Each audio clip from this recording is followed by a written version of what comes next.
Today, I want to show you my sexy new watch.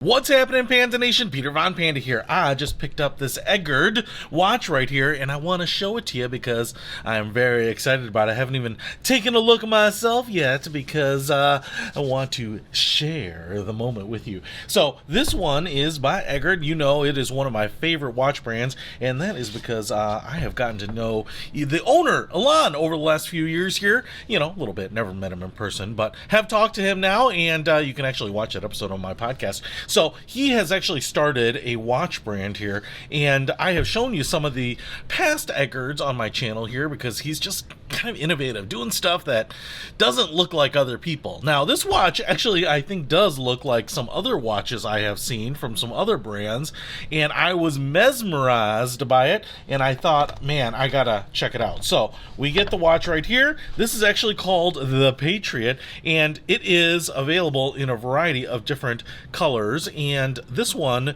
was the one that, man, I just thought I had to look at because it's just blacked out, it's murdered out. Now, as I mentioned, this does look like some other watches. Now, the one to me that it looks like most is the Richard Mille watches, which are the price of a nicely equipped home. You know, $500,000 and up. You will see them on tennis players. Kind of a watch for the people that have more money than, I don't know, brains, to be honest. But if I had that much money, I'd buy one too. Now, the reason it looks like that to me is kind of this, you know, kind of this rounded, long case. There's a lot of stuff going on in the dial. We'll take a look at that. But obviously, it's a fraction of the price. You know, 1/1000th of a Richard Mille. But what I'm really excited about is how cool this looks. Now, let me give you a little tour of this guy, and we push in on that.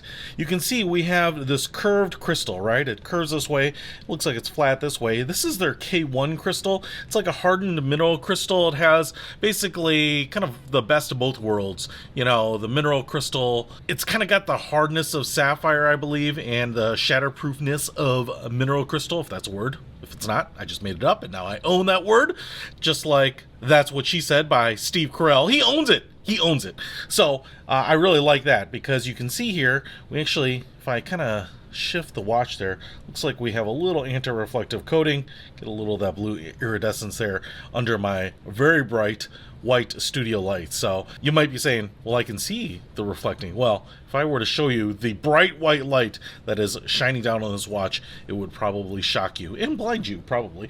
Now, I love this crystal. It's actually, I think, kind of similar to what you get in some of the Seikos.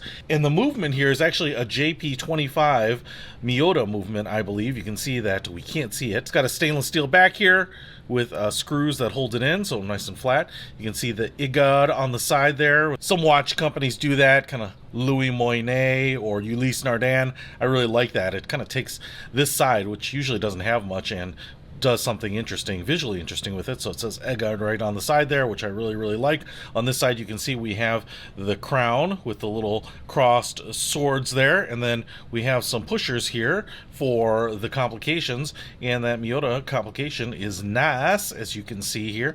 So if I just pull this out, not a screw down crown, go ahead and change the time there. I'm going to move that just a little bit. Now, what I want to show you here is that it's got a bunch of stuff, right? We've got the 12 and the 24, so it's got a basically 24-hour clock right in here. I have set the time right here to 12 o'clock, and I want to show you that it's showing that it's midnight as opposed to noon. So if I go ahead and just rotate this forward an hour, pull it out to the second position, start rotating this forward an hour to 1 o'clock, what you can do is you can see it's moving forward, so that's 1 a.m., right? So this would be the day, and then this would be night. So that's how you can see that. The other thing I want to show you here is if I go ahead and push in, whoops, too far, just one position, and I rotate this, we can rotate the date. You can see the whole date wheel right there, which is kind of cool. But as I move it, you can see the little opening in kind of that frosted glass that shows us it's the 26th. Okay, because right down here you can see this little second clock, and it's showing 12 o'clock, and that is our dual time. So what we can do here is I can move that with these pushers, right?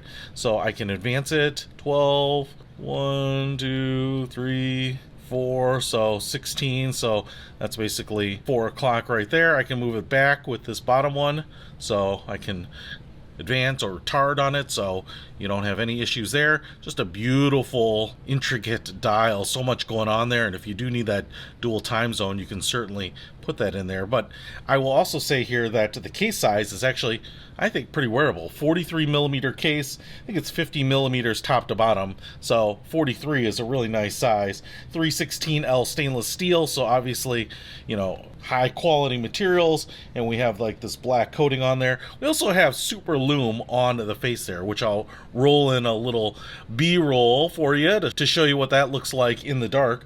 But just a lot of nice little details here. We've kind of got these forged in shapes here that look like screws. You can see just a really nice looking case, 60 and 30 top and bottom.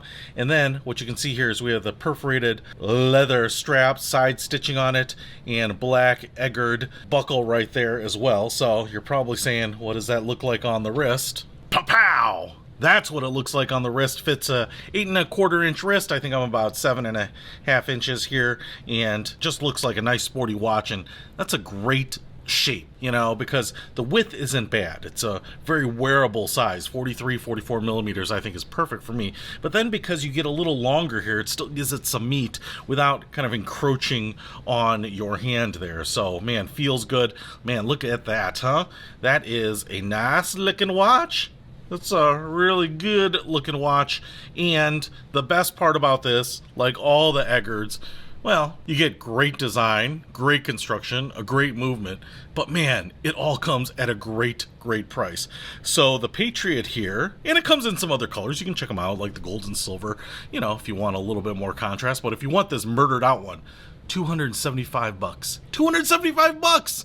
Man, that is a lot of tech in the watch here, and it looks great. And like I said, you know, for a Richard Mille, which will be $275 with 1,000 behind it, hey, who would want to spend that? Nobody, not this guy. So I think you can pick up a watch that has a lot of that character, especially if you're into that kind of style. But man, that is just a really good looking face. I am definitely going to enjoy wearing this on a daily basis. You know, if I don't need my Apple Watch, I certainly still have that. But when I just want something that looks cool, that I can wear out and about, that is a little different, and honestly, they get a lot of attention, well, I think this watch is it. So, hey, I've been happy with all my Egards. I think you will be too. If you haven't taken the plunge on one yet, I highly recommend it. But this one, I think, is the bomb. So if you want to pick it up, I'll put a link to it in the description below. Peter Von Panda, out. We can discover more and explore so much deeper. We can live better than